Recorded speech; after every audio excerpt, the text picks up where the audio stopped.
Hey, it's Orit, and today we're talking about why you lose your shit in front of your kids and how to change that, how to stop feeling like a terrible parent because you know what? You are not.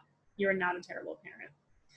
And if you are in this position where you explode in anger or you shut down and you go quiet and you basically lose your power um, as as you interact with your partner and your kids witness this as well. I'm not a parent, but that I know how shitty that feels from a kid's perspective because my parents fought all the time, and my mom was, she's an amazing parent, but she was my biggest role model. They always saw her in this powerless place against my dad, and it hurt a lot. Um, and I there was a part of me that really had to take this role of parenting her and making sure she was okay and feeling okay and comforting her, and that's not, that wasn't fair to me. I had to give up some of my childhood for that too, and so it really affects your kids. And I know that it's not something that she was happy about either. And you know you're not a terrible parent. You're not. This is your past. This is whoever abused you or neglected you, violated you in the past, still controlling you today. And when you say, I'm a terrible parent, it that's a repetition of being powerless in itself, because you're basically saying, this is who I am. That's what it is. When really it's not. You have power and control over the situation. You can actually change because you are an amazing parent. You care and love your kids so much and you want the best for them. But it's just that in the moment, your body takes over because it does not believe it's safe. It believes there's some real life-threatening danger around, and you react in fight or flight, freeze, or shut down. And so maybe you shut down and you don't speak up to your partner. And then what happens a lot of time is, because it feels so unsafe to do that, you actually explode on your kids instead, because they're the only outlet that your body actually feels safe to express anger, because they're little, and that they won't fight back, or they won't hurt you. And I know that sounds horrible, but your nervous system is just deciding these things for you. It's not like you're doing it on a conscious level. And so what you need to do is change this, to access and release this trauma that is stored in your body, in your nonverbal subconscious. Talking isn't going to do that. Like talking helps a little bit. It only accesses the conscious memories, a little bit of verbal subconscious memories, but on a primal level, your body is still hypervigilant, ready to be violated or attacked at any moment. This is what Bessel van der Kolk says in his book, The Body Keeps the Score, as well.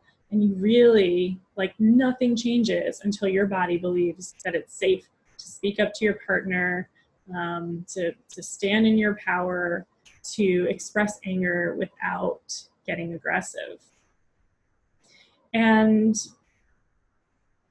the thing that has to change is accessing the trauma from that nonverbal subconscious through movement. And it has to happen in relationship as well. People will substitute yoga for therapy, for healing their trauma. But in yoga, you are not really doing the work unless you are working one-on-one with someone who is trained in healing your trauma, in seeing your micro movements and how your nervous system really works and how it's being shown. And you have the chance to really spontaneously express from within your body. I mean, that's not yoga. Yoga is too structured for that to happen.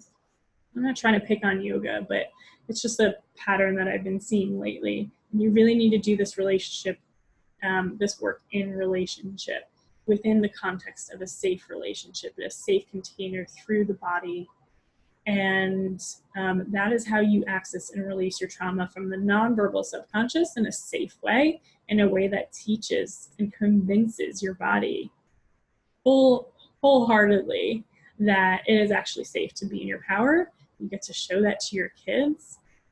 Your daughter grows up to be in relationships, being a strong woman, strong, powerful, who speaks up for herself, who expresses herself without worrying about what other people think.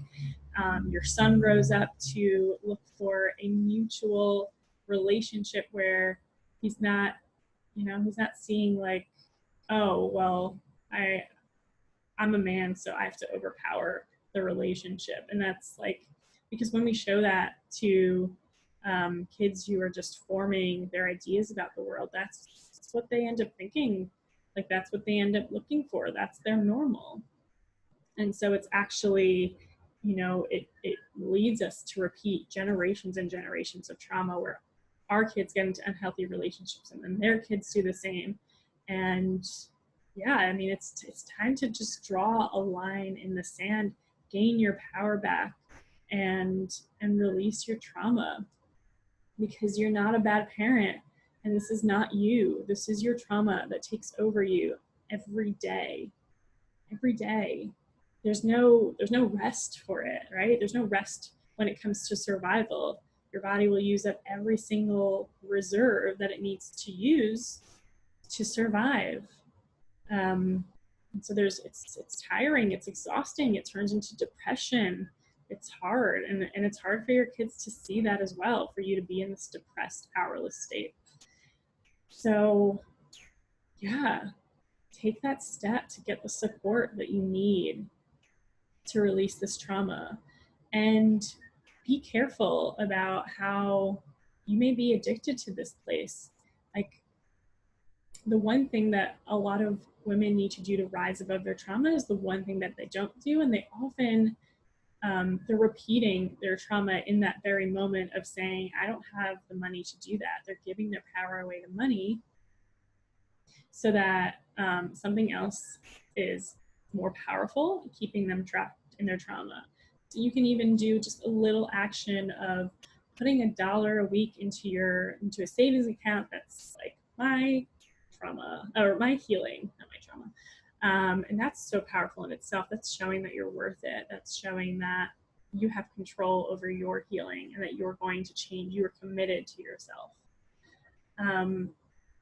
And yeah, I mean, this work does need to be done in relationship, because until then, you're going to try to resolve the trauma within with your partner, with your kids, and it's not going to work, because you're just going to keep reacting in these nervous system fear responses.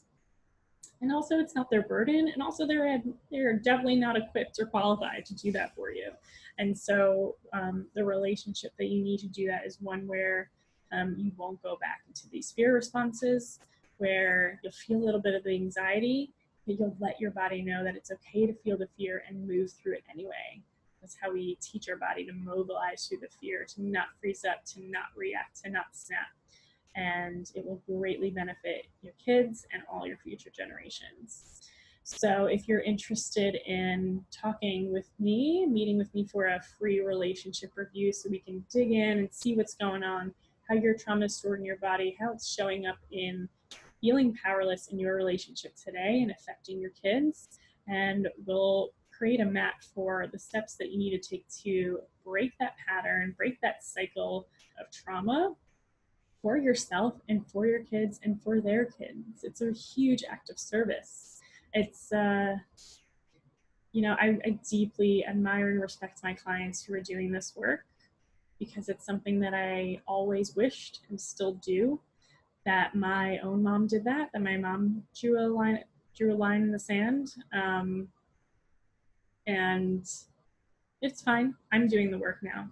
It's all right. I am changing my family's story, and that's fine. But it's, that was like my biggest dream. And so I'm really happy to talk to you, for you to even take that step to book this review with me. It's free and it's obligation free.